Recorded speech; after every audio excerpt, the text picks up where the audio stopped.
Breaking, exactly 24 hours after Trump's first SOTU, he received devastating news. President Donald Trump's first State of the Union address was not well received by the incredibly hateful Democrats in attendance.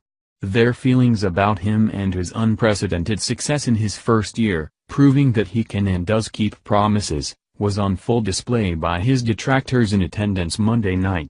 They've tried for 12 months to destroy him in every way possible with a constant barrage of false accusations and attempts to impeach him.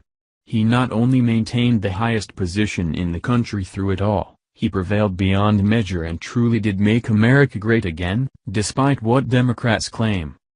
That's a pretty tough pill for liberal lawmakers to swallow. As the nation saw, it actually looked like Nancy Pelosi was trying to do just that as she listened last night. The dreamers they brought to detract from the address didn't work as a final example of Trump's first year that he can't be stopped. However, despite Trump's excellent delivery of the message of unity, and all that he is doing for America, he received some shocking news exactly 24 hours later that will be devastating to a lot of people.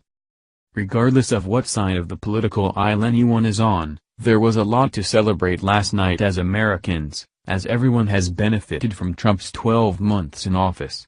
Not that we'd expect Democrats to accept that, but what did happen instead comes as a huge surprise.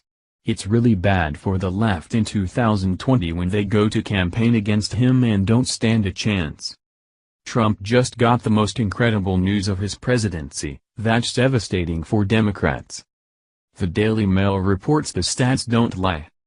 Within minutes of President Donald Trump's first State of the Union speech, CBS News revealed their YouGov poll approval ratings on it. Unsurprisingly, 97% of Republican speech watchers liked it. More surprisingly, 72% of independents liked it. Staggeringly, 43% of Democrats liked it. Overall, CBS reported that 75% of Americans approved of the speech. For such a seriously divisive and polarizing president, who is currently languishing with just 39% personal approval ratings, these were sensationally good results. Interestingly, 8/10 Americans in the poll felt the president was trying to unite the country with his speech and 2/3 of Americans said it made them feel proud. Some sources are even declaring Trump's speech last night as the most popular SOTU address in U.S. history. However, what's particularly impressive is what Piers Morgan admitted in his piece for the Daily Mail, based on what he saw in his own unofficial poll on Twitter. Americans are turning against Trump-hating celebrities and buying into the president's American dream. That's a nightmare for Democrats, Morgan said. Morgan explained how he came to this conclusion that was a shock to him based on what happened when all the most liberal celebrities in Hollywood came out to hate on Trump to all their Twitter followers. Contrast this reaction with the instant and so tediously predictable blind rage spewed by the world's liberal celebrities on social media before, during and after the address. From my own unofficial poll, that is my own eyes on Twitter, I'd say 99% of them were so furious at the speech they could barely think straight. I was told darkness could not exist in the light, tweeted Sarah Silverman. But here it is, for everyone to not see. Jim Carrey tweeted an illustration of sharks across a map of America, then another of a weeping Abraham Lincoln and the caption, "It's my party and I'll cry if I want to."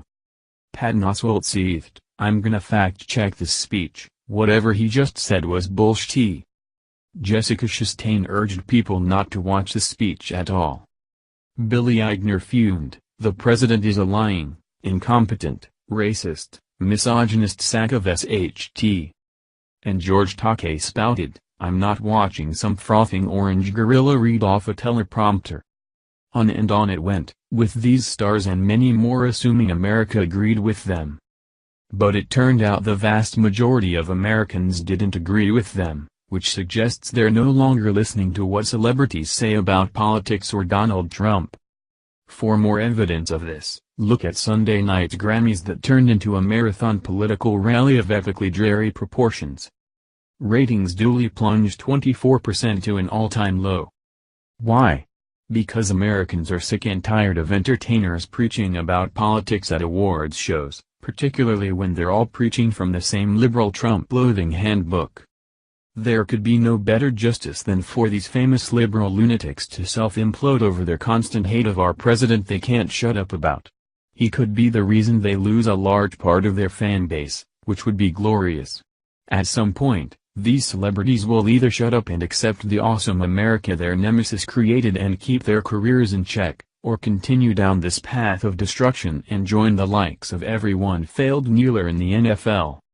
Faith in the country has been restored thanks to Trump working hard for every citizen. Faith in humanity has also been restored that so many people can see and accept what he's done and turn away from those who aim to destroy him.